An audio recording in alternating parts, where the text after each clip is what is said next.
bariya kang dala. Ano? May bariya kang dala. Meron. Pumasahin mo muna ulit ako. Mentra ka na naman ga. Oo, kasi. Hoy, tigil-tigilan mo. Yan ang tindahan. Magpapalit ka. Ikaw muna at babayaran kita. Lips, ikaw muna daw. Baka malabrak mo ang mukha mo. Papuntang Tanawan ng walang kadala-dalang pera at uuwi may mga dala pang bitbit pa. Yung pala'y ng utang sa kasamahan. Kulot, ikaw muna daw magbumasahe. Ako yung magpapalibre lang din eh. Baka masuntok ko noon yung uuwi kayo may black eye.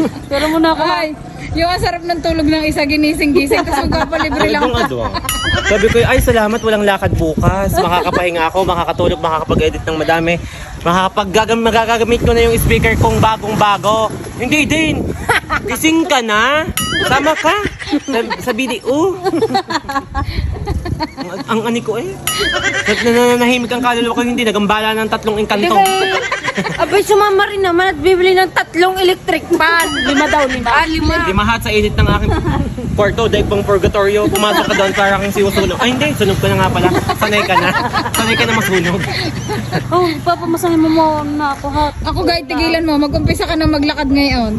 Bola ang 1,000. Mag-umpisa ka nang maglakad ngayon. At bago mo naman siguro magtanghali, nandoon ka na sa Tanawan. Ilibre mo muna ako. Puro utang ka na ngayong taon. Lubog na lubog ka na sa utang. Diyos ko. Arit, sa tuwing aalis.